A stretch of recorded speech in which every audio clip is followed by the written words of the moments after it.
आज भी जब मैं उस इंसिडेंट के बारे में सोचता हूँ तो मेरी रूह कांप जाती है। मुझे अब भी यकीन नहीं होता कि हम वहाँ से जिंदा बचकर आखिर कैसे आए। अगर मेरा वो दोस्त हमारे साथ नहीं होता तो आज ये कहानी बताने के लिए मैं जिंदा भी नहीं होता। तो बात है आज से 17 साल पहले की। मेरा एक दोस्त एडवर्ड और दूसरा दोस्त यनाहा जो कि नवाजो ट्राइब से है, और मैं यानी कि क्लार्क।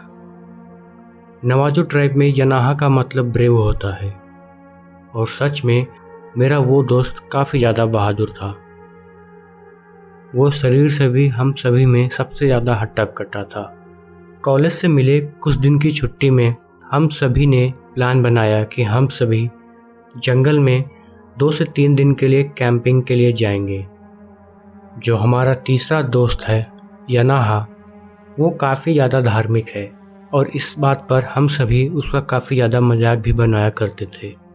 उसके घर वालों के पास ज़्यादा पैसे तो नहीं थे, लेकिन वो पैसों को छोड़कर अगर हमें कुछ भी ज़रूरत पड़ता था तो वो हमेशा तैयार रहता था।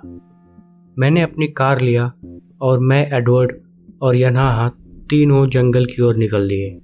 ये सारा प्लान मैंने किया था। उनको तो पता भी नहीं था कि हम कहाँ जा रहे हैं कैंपिंग पे। उन्हें बस ये पता था कि हम कैंपिंग पे कहीं जंगल में जा रहे हैं। मैंने हमारे पास का जंगल छोड़ा, शहर से थोड़ी दूर एक दूसरे जंगल जहाँ बहुत ही कम लोग आते जाते हैं वहाँ जाने लगा। मेरा दोस्त यनाहा हम सभी से उस जंगल में जाने के लिए मना करता रहा। हमने पूछा कि क्यों। उसने कहा क्योंकि वहाँ वो है। हमने कहा क्या है। उसने कहा कि वो शैतान, और हम सभी हंसने लगे। हम सभी को हंसता देख वो थोड़ा निराश हुआ। फिर मैंने कहा कि अगर वहाँ शैतान भी है तो वो मेरे राइफल से बच नहीं पाएगा, और फिर मैं और एडवर्ड हंसने लगे। मेरे गाड़ी में कैंपिंग का सारा सामान था। मैंने खाने पीने के लिए भी कुछ रखा था। फिर करीब 6 घंटे की ड्राइव करके हम सभी उस जंगल में पहुंच गए। तभी यनाहा ने कहा कि ठीक है, हम इस जंगल में तो आ गए हैं, लेकिन हम जंगल के ज़्यादा अंदर नहीं जाएंगे। मैंने कहा कि अगर हम जंगल के किनारे पर ही रहेंगे तो फिर कैंपिंग करने में कहाँ मज़ा आएगा। कैंपिंग का असली मज़ा तो जंगल के बीच में होता है। और किसी तरीके से हम सभी उसे मनाकर जंगल में थोड़ी अंदर गए। हालांकि उसने हमें बहुत ही अंदर जाने से रोक लिया और हमारी दोस्ती की कसम दिलाकर हमसे वहीं पर अपना कैंप सेट करने के लिए कहा। हम सभी अपना कैंप लेकर सेट करने लगे। मैंने एक बड़ा कैंप लिया था।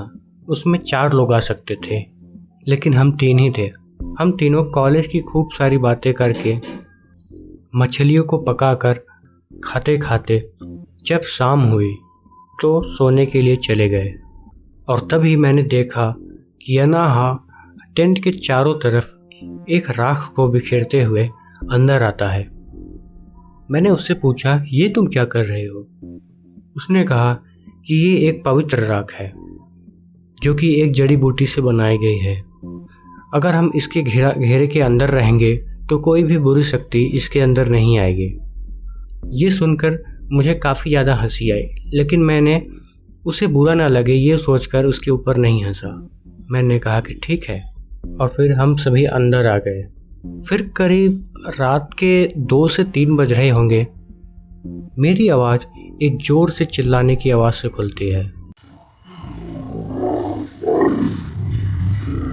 ये किसी आदमी की चिल्लाने की आवाज़ नहीं थी। ऐसी चिल्लाने की आवाज़ तो मैंने पहली बार सुनी थी। और जब मैं उठकर देखा तो मैंने देखा यनाहा पहले से ही उठा था, जबकि एडवर्ड मेरे बाद में उठकर कहता है कि वो क्या था। यनाहा कुछ नहीं बोल रहा था। मैंने कहा कि शायद से कोई जानवर होगा, लेकिन एडवर्ड ने कहा कि कोई जानवर तो ऐसे नहीं चिल्लाता।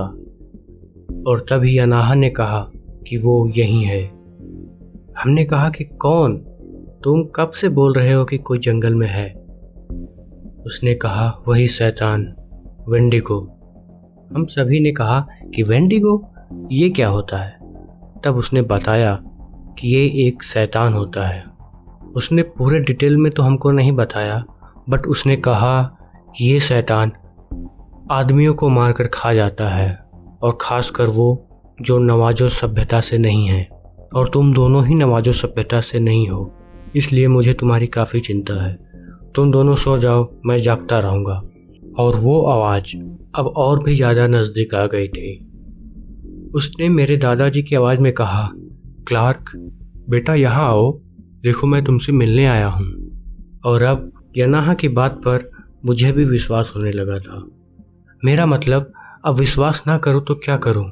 मेरे दादाजी को मरे हुए काफ़ी साल हो गए थे, और ये शैतान बिल्कुल उन्हीं की आवाज़ नकल कर रहा था। यनाहा ने कहा कि डरो नहीं, वो बस तुम्हें बहला कर इस टेंट के बाहर, जो मैंने सुरक्षा घेरा बनाया हुआ है, इसके बाहर तुम्हें बुलाना चाहता है, और अगर तुम गए तो फिर बच के नहीं आ पाओगे।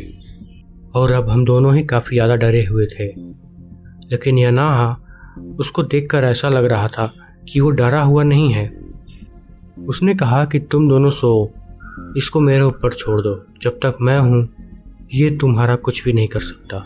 अब इतना सब हो जाने के बाद हमें नींद तो नहीं आ रही थी, लेकिन सुबह के करीब 4 से 5 बजे हम सभी सो गए थे। और जब हम सभी सो के उठे तो हमने देखा बाहर कोई बड़े बड़े पंजों की निशान है, और इतना देखकर हम सभी समझ गए थे कि अगर ये सुरक्षा घेरा जो कि उस राख से बनाया गया है ये नहीं होता तो रात में हमारे साथ कुछ भी हो सकता था। लेकिन यनाहा काफ़ी चिंतित था। हम सभी ने पूछा कि अब तो दिन हो गई है, अब तुम्हें किस बात का डर है। उसने कहा कि गाड़ी हम सभी ने 3 किलोमीटर दूर करीब छोड़ा है, और गाड़ी में जाने तक हम सभी को खतरा है। उसने कहा कि वेंडिगो को पता है हम यहीं हैं, और अब वो अपनी पूरी कोशिश करेगा कि हम सभी को मौत के घाट उतार दे, क्योंकि वेंडिगो एक बार किसी को सूंघ लेता है तो बहुत ही कम चांस रहता है कि आप उससे बचकर चले आओ। आप बहुत ही ज़्यादा खुशकिस्मत ही होंगे जब आप वेंडिगो के चंगुल से बचकर आ जाते हैं।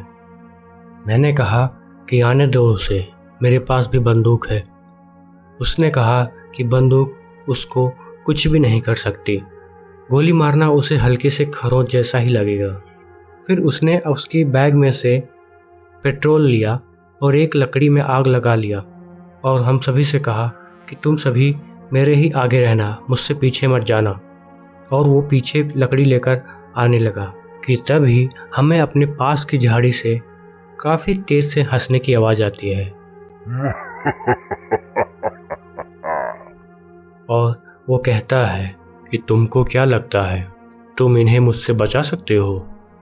और अब यनाहा भी डर गया था। हम तीनों में सबसे बहादुर वही था। उसे डरा देखकर हम सब और भी ज़्यादा डर गए थे। और तभी जो हमने देखा वो देखकर मानो हमारे शरीर से हमारी आत्मा ही निकल गई। झाड़ी के पीछे से एक शैतान, जिसके कि बहुत ही पतले और लंबे हाथ है, अपने दोनों पैरों पर खड़ा हुआ। उसका चेहरा बिल्कुल किसी हिरन जैसे था। आंखें लाल और ऑरेंज कलर की बल्ब जैसी जल रही थी। सर पर बड़े बड़े सींग थे। पंजे ऐसे थे कि जैसे उसके 5 उंगलियां नहीं 5 चाकू हों। उससे मुकाबला करने का हमारे पास 1% भी मौका नहीं था। वो हमें एक ही वार में काट देता। और हमारे सामने आते ही वो हंसने लगा। उसने हमारे दोस्त से कुछ दूसरी भाषा में कुछ बोला। हमने हमारे दोस्त से पूछा ये क्या बोल रहा है। तो हमारे दोस्त यनाहा ने कहा कि ये मुझसे पूछ रहा है कि मैं तुम लोगों को क्यों बचा रहा हूँ। फिर हमारा दोस्त अपनी भाषा में कुछ बोलता है और वेंडिगो थोड़े समय के लिए चुप रह जाता है। और मेरा दोस्त प्रेयर करते हुए हम सभी को धीरे धीरे आगे बढ़ने का इशारा करता है। हम सभी कुछ दूर आगे आ जाते हैं, लेकिन तभी मुझसे एक गलती हो जाती है। मेरे दोस्त ने मुझसे वो बैग लेने के लिए कहा था जिसमें वो पवित्र राख और कुछ भी चीज़ें थी। मैं उसे टेंट में ही भूल जाता हूँ। मेरे दोस्त ने मुझसे वो सामान मांगा और मैंने कहा कि वो तो मैंने टेंट में ही छोड़ दिया। अब वो काफ़ी ज़्यादा गुस्सा हो जाता है और मुझ पर बहुत ही ज़्यादा चिल्लाने लगता है। लेकिन फिर उसने धैर्य से कहा कि ठीक है, वेंडिगो इस आग से डरेगा क्योंकि उसे पता है कि मुझे पता है उसको कैसे हरा सकते हैं। और वेंडिगो भी हमारे साथ साथ हमारा पीछा कर रहा था। तभी मुझे याद आता है कि मेरे पास तो एक पिस्तौल है। मैंने अपना पिस्तौल लिया और उस शैतान के ऊपर 2 राउंड फायर कर दिया। पहली गोली तो उसे नहीं लगी, लेकिन दूसरी गोली उसके कंधे पर लगी। लेकिन ये क्या, गोली लगते ही वो चिल्लाने लगा। मुझे लगा कि ये अब खत्म हो जाएगा, लेकिन उसे दर्द तो हुआ था, लेकिन इतना भी नहीं कि वो गिर पाए। दर्द के कारण वो वापस से भागते हुए किसी झाड़ी में छुप गया। और तभी अनाहा ने हमसे कहा कि जल्दी यहाँ से भागो, वो फिर से आएगा और इस बार वो काफ़ी ज़्यादा गुस्से में होगा। हम सब करीब 600 मीटर ही भागे थे, तभी हमें एक आवाज़ आती है और ये आवाज़ एडवर्ड की मम्मी की थी। उसने कहा कि बेटा जंगल में क्या कर रहे हो, यहाँ आओ। एडवर्ड इन सब बातों को सुनकर काफ़ी ज़्यादा सहम गया और अब हम सभी को मृत्यु अपने सामने नजर आ रही थी। और फिर यनाहा ने कहा कि सुनो, अब हमारे पास कोई रास्ता नहीं है। हम इससे इस तरीके से बच के नहीं जा सकते, क्योंकि ये आग भी कुछ टाइम में बुझ जाएगी और वो फिर हम सभी को मार देगा। तो मैंने कहा कि अब हम क्या करें। उसने कहा कि तुम दोनों आगे जाओ और मैं इससे लड़ूंगा। हम सभी ने पहले कहा कि नहीं नहीं दोस्त, हम तुम्हें यहाँ अकेले छोड़ के नहीं जा सकते, लड़ेंगे तो हम साथ में। उसने कहा कि उसे साथ में लड़कर नहीं हराया जा सकता, साथ में रहोगे तो तुम दोनों भी मारे जाओगे। और उसने हमको इस बात के लिए मना लिया कि हम सभी आगे बढ़ जाएं उसके बिना ही। और वो वहीं उस रास्ते पर खड़ा होके वेंडिगो से लड़ने के लिए तैयार हो गया। और तभी हम जब करीब 300 से 400 मीटर और अपने दोस्त से आगे बढ़ गए थे, तो हमने देखा कि वेंडिगो आ गया है और मेरा दोस्त आग लेकर उसके सामने खड़ा था और उसे बढ़ने नहीं दे रहा था। और डर के नाते हम दोनों और तेज भागने लगे। फिर जैसे ही हम सभी गाड़ी के पास आते हैं, हम सभी गाड़ी में बैठकर अपने दोस्त का इंतज़ार करने लगते हैं, क्योंकि हम सभी उसके बिना नहीं जाना चाहते थे। और तभी हमने पीछे से देखा कि हमारा दोस्त चलते हुए आ रहा था और कह रहा था कि अरे रुको, अभी मत जाओ, मुझे लेके तो जाओ। लेकिन पता नहीं क्यों उसके चलने का तरीका काफ़ी अलग था।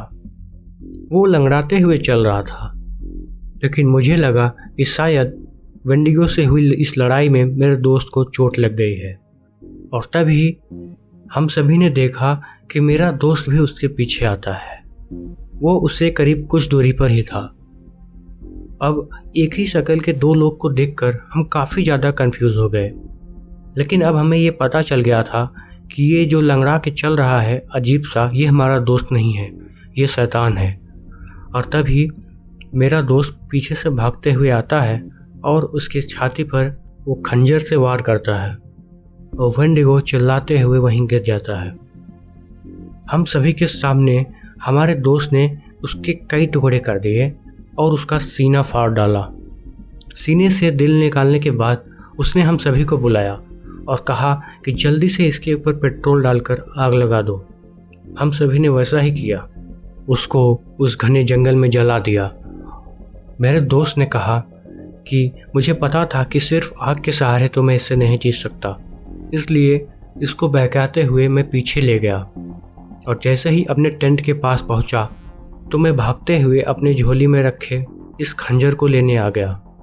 ये खंजर चांदी की है और इस पर उस राख का लेप भी है और इसके थ्रू हम सभी लोग इस वेंडिगो को मार सकते थे अगर इसके सीने पर वार किया जाए और इसका दिल निकाल लिया जाए। और मौका पाकर वेंडिगो मुझसे आगे तुम सबको मारने के लिए आ गया और मैं भी पीछे पीछे भागता हुआ आ गया। उसने कहा कि उसके घर में उसके दादाजी और चाचा जी की मौत वेंडिगो के कारण ही हुई थी और इस वेंडिगो को मारकर मुझे ऐसा लग रहा है कि मैंने उनका बदला ले लिया। उसने कहा कि उसका ये दिल वेंडिगो को मारने में ही काम आएगा और उसके कबीले वाले काफ़ी ज़्यादा खुश होंगे और उसके लिए ये एक मेडल है, एक बहादुरी का मेडल। और फिर हम सभी लोग वहाँ से आ जाते हैं। अगर हमारा वो दोस्त उस दिन हमारे साथ नहीं होता तो वो शैतान तो हमको चीर कर रख देता। बहुत से लोग इस दुनिया में कई सारे शैतानों के ऊपर विश्वास नहीं करते, लेकिन मेरा मानना है कि अगर इस दुनिया में भगवान भी है तो शैतान उनसे ज़्यादा है, क्योंकि मैं एक वेंडिगो नाम के शैतान से मिलकर जिंदा वापस आया हूँ, और अपने उस दोस्त के कारण। तो दोस्तों, ये थी ये स्टोरी। आशा करता हूँ कि आप सभी को पसंद आई होगी, और अगर आई हो तो चैनल को सब्सक्राइब करके वीडियो को लाइक ज़रूर कर देना। मिलता हूँ आप सभी से नेक्स्ट वीडियो में। तब तक के लिए टेक केयर।